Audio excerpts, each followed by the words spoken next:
आज तक रेडियो सुनता है सारा जहां।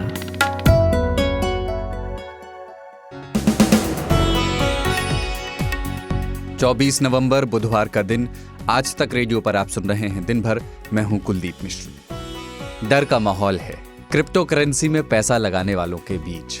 भारत सरकार क्रिप्टो करेंसी बिल लेकर के आ रही है। खबर यह है कि इसमें क्रिप्टो करेंसीज को रेगुलराइज किया जा सकता है। इस तरह की अफवाहें भी हैं, अभी इनकी पुष्टि नहीं हुई है कि सारी प्राइवेट क्रिप्टो करेंसीज को बैन भी किया जा सकता है। तो इन्वेस्ट करने वालों के लिए क्या टिप्स हैं और प्राइवेट क्रिप्टो करेंसी ये क्या चीज़ होती है, आज ये समझेंगे। और क्या कोवैक्सीन सिर्फ 50% इफेक्टिव है। मशहूर मेडिकल जर्नल लैंसेट में एक रिपोर्ट छपी है जिसमें कहा गया है कि भारत की स्वदेशी वैक्सीन सिर्फ 50% इफेक्टिव है और ये इसकी पहली रियल वर्ल्ड स्टडी है। भारत बायोटेक जिन्होंने कोवैक्सीन बनाई, उनका कहना है कि उनकी वैक्सीन 77.8% इफेक्टिव है। तो ये माजरा क्या है, कितनी इफेक्टिव है कोवैक्सीन, ये एक्सपर्ट से पूछेंगे। और क्या भारत को बूस्टर डोज की ज़रूरत है, इस पर भी बात करेंगे। पश्चिम बंगाल की मुख्यमंत्री ममता बनर्जी ने दिल्ली में प्रधानमंत्री नरेंद्र मोदी से मुलाकात की। आज किन मुद्दों को उन्होंने उठाया और उनके जो ये दिल्ली के चक्कर बढ़े हैं, उनकी अपनी पॉलिटिक्स के लिहाज से इसे कैसे देखना चाहिए। फिर आखिर में बात होगी उत्तर प्रदेश की। रायबरेली जो कांग्रेस का गढ़ कहा जाता है, जहां से सोनिया गांधी सांसद हैं, वहां एक पुराने दिवंगत कांग्रेसी नेता की विधायक पुत्री अदिति सिंह बीजेपी में शामिल हो गई हैं। बागी तो वो पहले ही हो गई थी, लेकिन आज भगवा पटका भी उन्होंने पहन लिया। मिशन अमेठी के बाद बीजेपी का मिशन रायबरेली क्या है, उसकी बात भी होगी। लेकिन पहले आज की खास खबरें सुनिए खुशबू कुमार से 60 सेकंड्स में। पीएम मोदी से ममता बनर्जी ने की मुलाकात। त्रिपुरा हिंसा, बीएसएफ के दखल, मुआवजे पर की बात। भाजपा सांसद सुब्रमण्यम स्वामी से भी मिली। सोनिया गांधी के संसदीय क्षेत्र रायबरेली से कांग्रेस की विधायक अदिति सिंह भाजपा में हुई शामिल। कैबिनेट ने गरीब कल्याण अन्न योजना को 4 महीने बढ़ाया। तीनों कृषि कानून रद्द करने को भी मंजूरी। 24 घंटे में गौतम गंभीर को दूसरी बार मिली जान से मारने की धमकी, बढ़ाई गई सुरक्षा। पूर्व मुंबई पुलिस कमिश्नर परमबीर सिंह बोले, चंडीगढ़ में हूं, जांच में करूंगा सहयोग। दिल्ली में 29 नवंबर से खुलेंगे स्कूल और कॉलेज। बहुत जल्द नॉर्मल होंगी अंतर्राष्ट्रीय उड़ान सेवाएं। सिंगापुर की 6 फ्लाइट 29 नवंबर से होंगी चालू। अभी 28 देशों के साथ भारत का एयर बबल पैक्ट। पार्ले जी ने कीमतों में 5 से 10% की बढ़ोतरी। रॉ मटेरियल का भाव बढ़ने का असर। स्वीडन की संसद ने मैग्डलेना एंडरसन को देश की पहली महिला प्रधानमंत्री के तौर पर दी मंजूरी। एंडरसन फिलहाल हैं देश की वित्त मंत्री।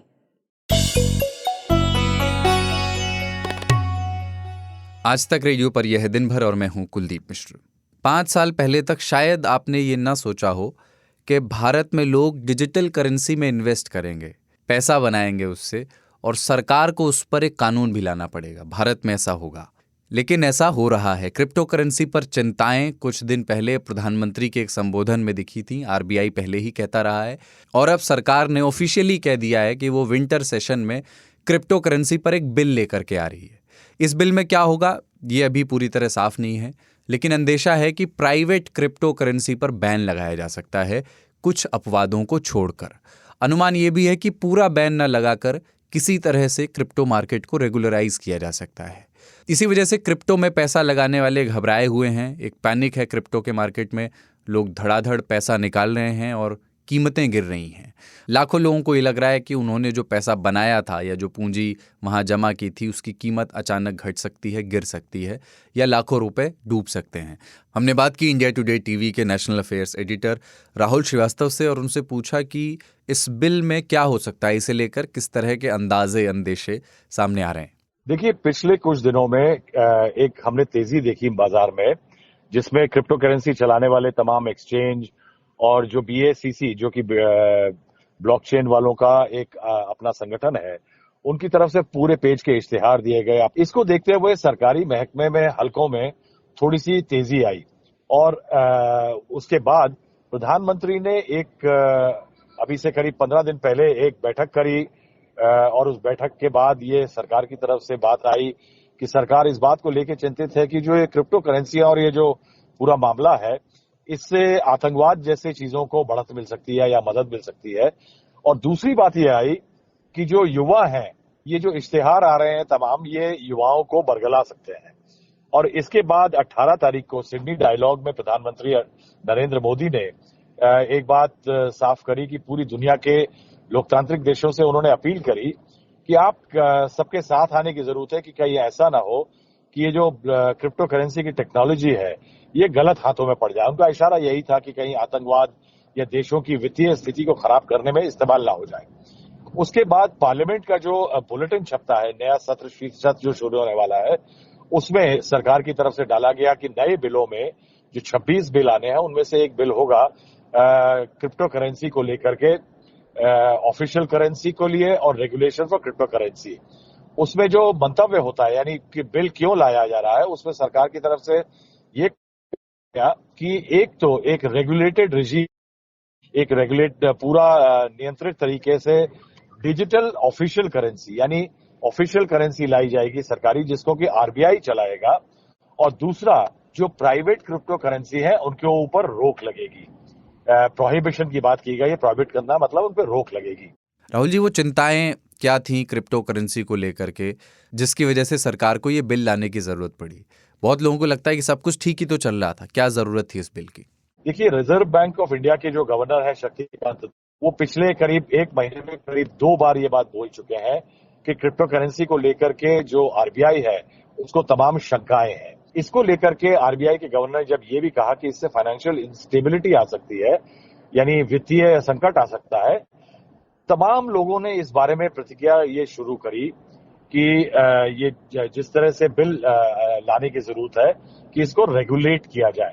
और इसको देखिए, अगर आप जरूर करीबी से, तो पिछले कुछ दिनों की जो कवायद है वो ये इंडिकेट कर रही है कि भारत में क्रिप्टो करेंसी जो प्राइवेट हैं उन पर रोक लग सकती है, क्योंकि एक्सपर्ट्स का कहना यह है कि देखिए, एक तो ये कौन चला रहा है इसका मालूम नहीं, इसके अलावा इसकी परेशानी का सबब ये भी है कि क्रिप्टो करेंसी में कोई एक डिपॉजिट नहीं है। मान लीजिए किसी बैंक पे संकट आता है तो बैंक जो है उसके पास एक डिपॉजिट हो सकता है जिससे वो निवेशकों के पैसे को वापस कर सकता है, लेकिन क्रिप्टो करेंसी को लेकर के ऐसा नहीं है। इसके अलावा एक ये भी अंदेशा है, जैसे चीन में हुआ कि चीन में जो कुल मिलाकर के निवेश हुआ था क्रिप्टो करेंसी में, उसमें से $80 बिलियन जो है वो बाहर ले जाया गया। क्यों? देखिए, क्रिप्टो करेंसी में एक आसानी है कि आप भारत में निवेश करिए और इस पैसे को आप किसी और विदेश में बाहर निकाल लीजिए, यानी आपका पैसा कहीं और निकाला जा सकता है और वाइट वहां पे हो जाता है। इस कारण से तमाम लोग वर्गों ने चेतावनी दी और सरकार लगता है अब इस टेक्नोलॉजी को नहीं ठुकरा रही, ब्लॉकचेन टेक्नोलॉजी के जरिए एक ऑफिशियल डिजिटल करेंसी ला रही है, लेकिन प्राइवेट क्रिप्टो करेंसी पे प्रोहिबिशन यानी प्रतिबंध की बात हो रही है। अच्छा राहुल जी, बाजार पर जो असर दिख रहा है और बिल को टेबल होने में अभी थोड़ा वक्त है, कुछ दिन हैं कम से कम, तब तक तो बहुत पानी बह जाएगा। क्रिप्टो मार्केट का क्या हाल हो सकता है तब तक? इसको लेकर के कैसी चिंताएं? देखिए, बाजार का पे इसका जैसे ही कल शाम को इंडिया टुडे में ये खबर चली थी कि सरकार इस तरह का बिल ला रही है, उसके बाद आज सवेरे से ब्लॉकचेन बाजार में ये जो क्रिप्टो करेंसी का बाजार है वो पूरी तरह से लुढ़क गया था और थोड़ा सा दोपहर आते आते वो संभला। लेकिन एक बात यह है कि ये बात जरूर तय है कि अगर सरकार अपनी तरफ से प्राइवेट क्रिप्टो करेंसीज पर रोक लगाती है, यानी भारत में उस पर रोक लगाती है, तो इस बाजार में डेफिनेटली ये कहा जाएगा कि इसमें गिरने की आशंका है। क्यों? क्योंकि अगर भारत में इसको प्रतिबंध लग जाता है, इसका मतलब है कि इसका तमाम तरह से जो ट्रेडिंग है वो गैर कानूनी हो जाएगा और गैर कानूनी होने के बाद यानी वो ब्लैक में आ जाएगा और इसके कारण से इसमें परेशानी आने वाली जरूर है। यानी ये क्रिप्टो करेंसीज का मार्केट है वो भारत में लुढ़क सकता है।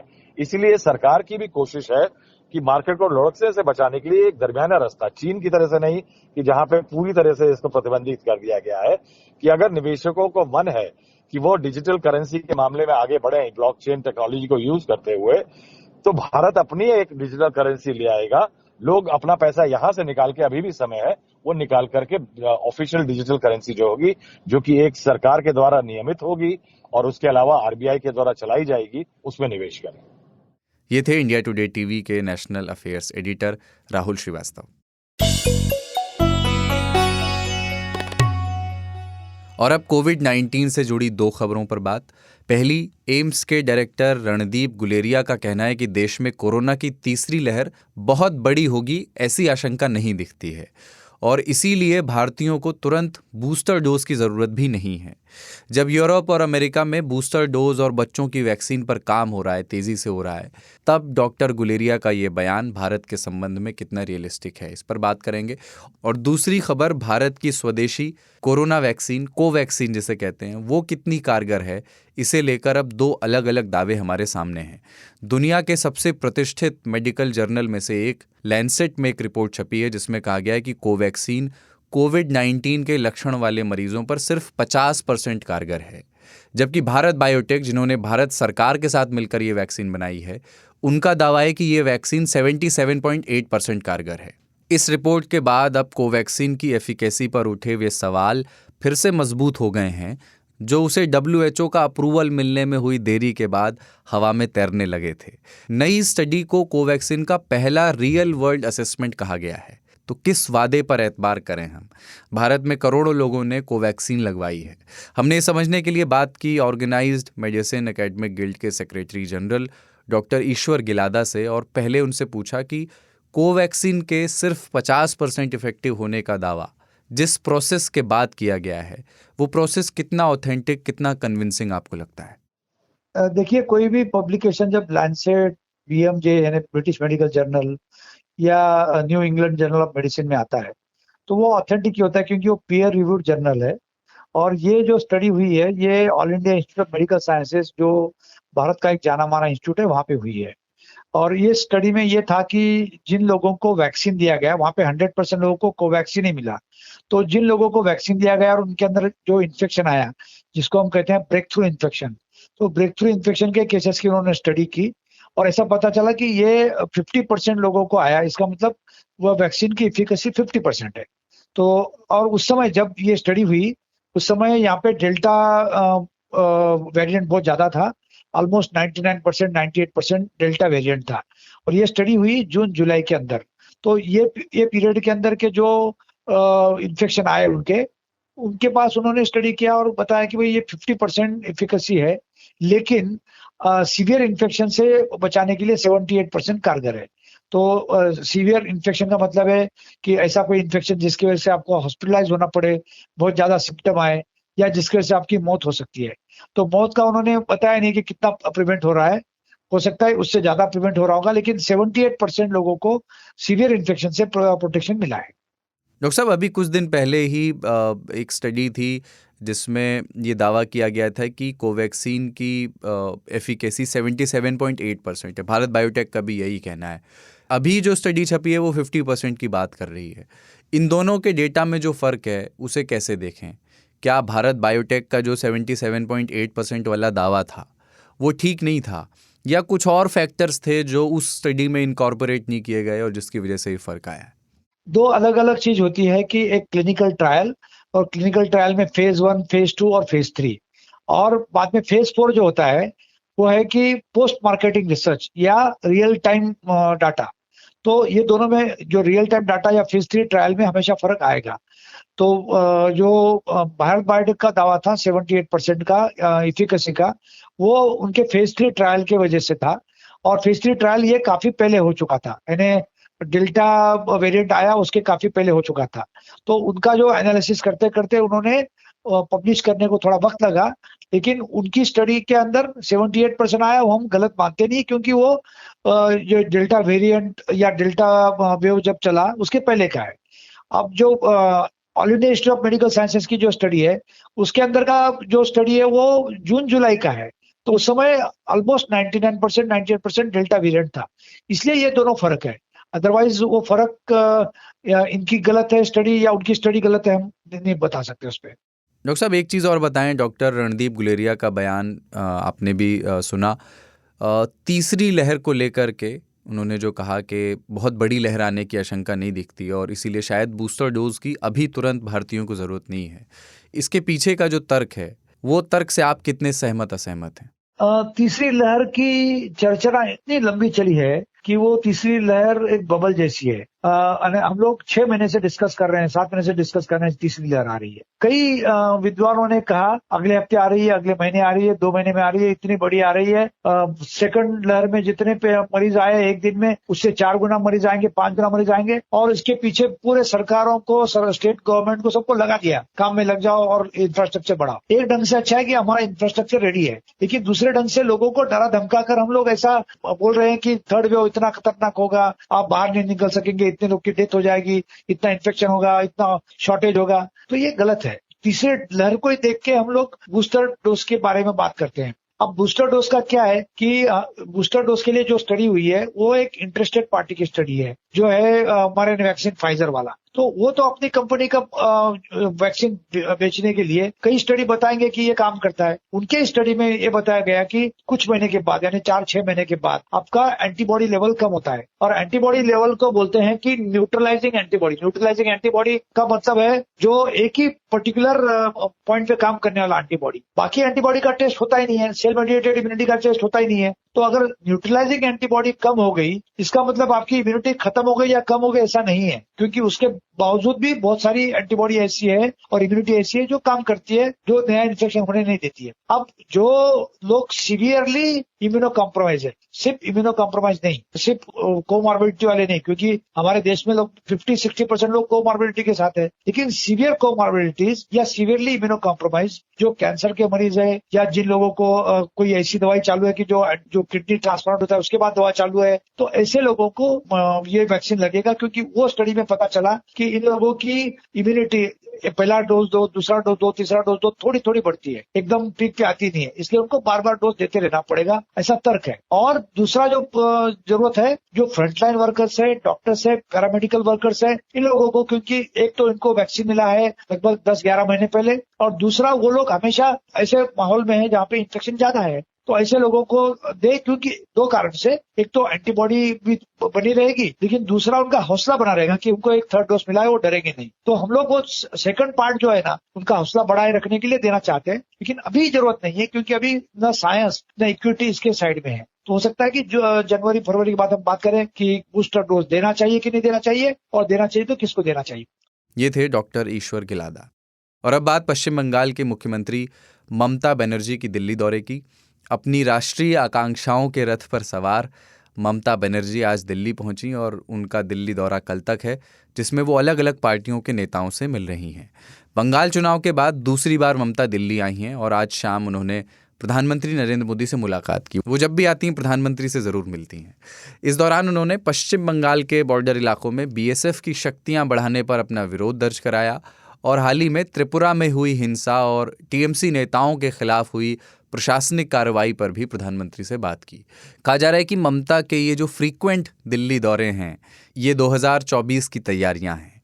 प्रधानमंत्री से उनकी मुलाकात में क्या निकल कर आया और ममता की क्या प्रतिक्रिया रही उनसे मिलने के बाद, मैंने पूछा आज तक रेडियो रिपोर्टर श्रेया चटर्जी से, जो इस खबर को फॉलो कर रही थी। प्रधानमंत्री से मुलाकात के बाद ममता बनर्जी ने ये कहा कि बीएसएफ के जुरिस्डिक्शन को लेकर उन्होंने प्रधानमंत्री से बातचीत की है और त्रिपुरा के वायलेंस को लेकर भी। इसके अलावा जो केंद्रीय फंड होते हैं उसको अभी तक पश्चिम बंगाल को नहीं मिला उसका हिस्सा, क्योंकि साइक्लोन यश से लेके साइक्लोन अम्फान में जो डैमेज हुए हैं पश्चिम बंगाल में, उसको लेके जो फंड अलॉकेट हुए थे वो अभी तक पश्चिम बंगाल को नहीं मिला है। इसके बारे में उन्होंने बातचीत की है। और इसके अलावा उन्होंने ये भी कहा कि सेंटर और स्टेट की जो फेडरल रिलेशनशिप है उसको ये चाहते हैं कि मजबूत बने रहे। पॉलिटिकल डिफरेंसेस अलग रख के अगर केंद्र और राज्य की सरकार एक साथ काम करे तो उनका ये मानना है कि वो कहीं ना कहीं देश को भी आगे लेके जाएंगे। और इसी के चलते उन्होंने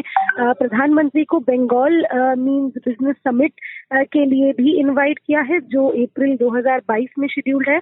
और उन्होंने ये भी कहा है कि प्रधानमंत्री ने उस समिट में आके इनॉग्रेशन करने की बात को लेके उन्होंने राजी भी हुई है। तो इस प्रकार कहीं ना कहीं बीएसएफ त्रिपुरा और सेंटर और स्टेट की जो रिलेशन है इसको लेके ही आज बातचीत ज्यादातर हुई है। 30 मिनट लंबी ये बैठक थी दोनों के बीच में। अच्छा श्रेया, 29 नवंबर से विंटर सेशन शुरू होना है संसद का और उसके ठीक पहले ममता दिल्ली में हैं। क्या ये जो ताज़ा मुद्दे हैं उनके बीएसएफ के अधिकार वाला और त्रिपुरा हिंसा वाला। क्या इस तरह का एक बज़ है कि इन मुद्दों के अराउंड वो विपक्ष को एकजुट करने की कोशिश कर सकती हैं और इस तरह से अपने पॉलिटिकल नैरेटिव पर समूचे विपक्ष को साथ ला सकती हैं, बजाय जो परंपरा है कि कांग्रेस के नैरेटिव को बाकी विपक्ष अपनाता है? क्या वो इसको भी उलटने की कोशिश कर रही हैं?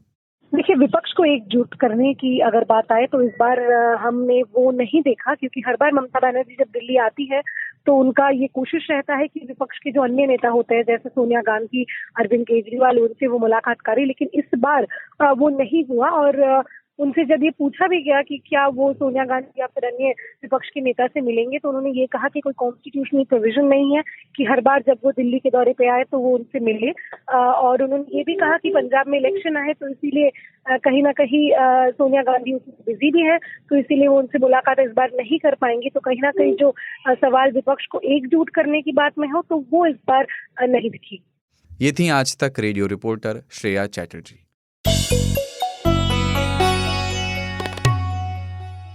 और आज की आखिरी खबर, क्रिप्टो की दुनिया बेशक गिर रही है, पर वोटों की दुनिया में हलचल है क्योंकि चुनाव नज़दीक आ रहे हैं और उत्तर प्रदेश में कांग्रेस की विधायक अदिति सिंह बीजेपी में शामिल हो गई हैं। चुनाव से पहले एक विधायक का पार्टी बदलना कोई बड़ी चीज़ नहीं है, लेकिन यहाँ कई और फैक्टर हैं जो इस घटना को अहम बनाते हैं।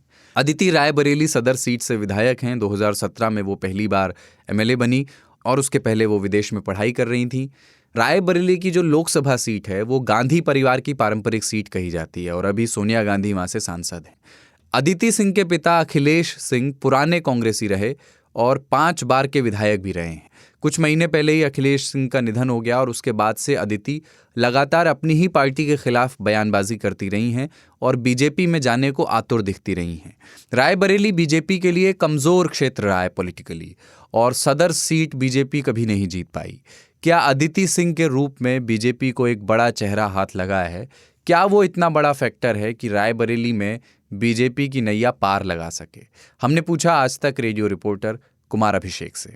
अदिति सिंह का बीजेपी आज ज्वाइन कर लेना रायबरेली के सियासत के हिसाब से अगर देखें तो एक बड़ी घटना है, क्योंकि इकलौती वो ऐसी सीट थी जहां पर कांग्रेस बहुत मजबूत थी। अखिलेश प्रताप सिंह जो उनके पिता थे 5 बार वहां से विधायक रहे थे और पहली बार अदिति सिंह 2017 में जीतकर कांग्रेस के टिकट पर आई थी। तब वो गांधी परिवार की भी बेहद करीबी थी। लेकिन अखिलेश प्रताप सिंह के निधन के बाद से अदिति सिंह बीजेपी की तरफ झुकी, बढ़ी और पिछले कुछ वक्त से वो एक तरीके से बीजेपी के साथ थी। तो उनकी ज्वाइनिंग महज एक औपचारिकता थी बीजेपी में। लेकिन अगर रायबरेली के हिसाब से देखें तो बीजेपी को काफ़ी ज़्यादा फायदा हो सकता है। 6 सीटें हैं कुल विधानसभा की, जिसमें से 3 बीजेपी के पास पहले से थी और 2 कांग्रेस के पास, 1 सपा के पास। अदिति सिंह का आना रायबरेली सदर सीट पर बीजेपी को मजबूत करेगा, क्योंकि अखिलेश प्रताप सिंह की अपनी बड़ी फॉलोइंग वहां पर है। दूसरी सीट जो कि कांग्रेस पार्टी के पास है वो राकेश सिंह की है और वो भी बीजेपी देर सवेर आने वाले हैं। ऐसी स्थिति में रायबरेली से कांग्रेस का सुपड़ा साफ हो सकता है। आज की स्थिति में देखें तो हालांकि चुनाव में कांग्रेस जरूर मजबूती से लड़ेगी, लेकिन 2 विधायक जिसमें से एक अदिति सिंह ने ज्वाइन कर लिया और जल्द ही चर्चा है कि दूसरे विधायक भी भाजपा ज्वाइन कर लेंगे। ऐसी स्थिति में अगर देखा जाए तो अदिति के लिए ये बेहतर ऑप्शन है और साथ साथ बीजेपी को भी इससे बड़ा चेहरा नहीं मिल सकता है। अगर हम उनके पिता की बात कर लें तो अखिलेश प्रताप सिंह बाहुबली माने जाते रहे हैं, बड़ा चेहरा रहे हैं, गांधी परिवार के बेहद करीबी रहे। हालांकि 5 बार में वो 2 बार इस गांधी परिवार के इलाके से इंडिपेंडेंट भी जीत चुके हैं। 5 बार विधायक रहे और उनके इलाके में उनकी तूती बोलती थी। रायबरेली सदर सीट के क्रॉस कास्ट, चाहे वो किसी भी कास्ट का कोई भी हो, वो अखिलेश सिंह से जुड़ा हुआ था और कुछ उसी लेगेसी को अब अदिति सिंह कैरी कर रही हैं। आने वाले समय में भी कांग्रेस कितनी कड़ी टक्कर दे पाएगी ये तो कहना मुश्किल है। प्रियंका गांधी अपनी पूरी ताकत झोंकेंगी, लेकिन फिलहाल अगर हम देखें तो कांग्रेस पहले ही 3 सीट हार चुकी है, 2 सीटें उनके पास थीं और दोनों सीट अब बीजेपी की तरफ जाती हुई दिख रही है कि दोनों विधायक बीजेपी जा रहे हैं। ऐसी स्थिति में ये रायबरेली में कम से कम कांग्रेस के लिए फिलहाल जनाधार दिखाई नहीं दे रहा। अच्छा कुमार, बीजेपी ने एक स्ट्रेटेजिक तरीके से अमेठी में कांग्रेस को हराया जब स्मृति ईरानी जब वहाँ चुनाव लड़ने गई। क्या बीजेपी किसी मिशन रायबरेली पर काम कर रही है, और अगर कर रही है तो वो क्या है और पार्टी उसके लिए किस तरह के प्रयास कर रही है? देखिए, अमेठी और रायबरेली बीजेपी के निशाने पर शुरू से रहे हैं और गांधी परिवार को इन दो इलाकों में कमजोर करने की बीजेपी की एक सियासी रणनीति बहुत पहले से थी। 2014 में कांग्रेस ने अमेठी का अपना किला बचाया था, लेकिन 2019 आते आते राहुल गांधी को हराकर बीजेपी ने वो किला फतेह कर लिया था। 2017 में जब इस इलाके में चुनाव हुए तो रायबरेली में बीजेपी ने 6 में से 3 सीटें जीती थी, और जो 2 विधायक कांग्रेस पार्टी के थे, अदिति सिंह और राकेश सिंह, अदिति सिंह ने आज बीजेपी का दामन थाम लिया। हालांकि पिछले कुछ समय से वो एक तरीके से अनौपचारिक तौर पर बीजेपी के साथ बनी हुई थी, और जल्द ही राकेश सिंह भी बीजेपी में शामिल हो सकते हैं, ऐसी चर्चा काफी तेज है। तो चुनाव के पहले बीजेपी एक तरीके से गांधी परिवार के गढ़ से कम कांग्रेस के विधायकों को अपने पाले में कर लेगी, ऐसा तय माना जा रहा है। और ये एक सोची समझी बीजेपी की रणनीति का हिस्सा है कि गांधी परिवार को उनके जड़ में, उनके गढ़ में कमजोर करना है। और 2014 जब से केंद्र में प्रधानमंत्री मोदी की सरकार आई, और तब से लेकर जो उनकी सियासी रणनीति है, कम से कम इस इलाके के इन 2 जगहों पर फोकस दिखाई देती है। अमेठी में भी बीजेपी ने अच्छी सफलता हासिल की थी विधानसभा चुनाव में, और रायबरेली में भी। अब ऐसी स्थिति में, अब जबकि एक सबसे ताकतवर विधायक, सबसे चर्चित विधायक ने अगर बीजेपी का दामन थामा है और दूसरे जल्दी आएंगे, तो आप मान लीजिए कि बीजेपी के जो प्रयास रहे हैं इतने सालों के, वो रंग ला रहे हैं। ये थे आज तक रेडियो रिपोर्टर कुमार अभिषेक। आज तक रेडियो पर शाम के न्यूज़ एनालिसिस पॉडकास्ट दिन भर में आज इतना ही। आपको हमारे शोज़ कैसे लगते हैं आप हमें ईमेल करके या व्हाट्सएप करके बता सकते हैं। हमारा ईमेल आईडी है radio@aajtak.com और व्हाट्सएप नंबर है 9953323303। आज के दिन भर को प्रोड्यूस किया रोहित अनिल त्रिपाठी ने, और साउंड मिक्सिंग थी कपिल देव सिंह की। कल सुबह आज का दिन में फिर मुलाकात होगी। कुलदीप मिश्र के साथ थे आप। नमस्कार।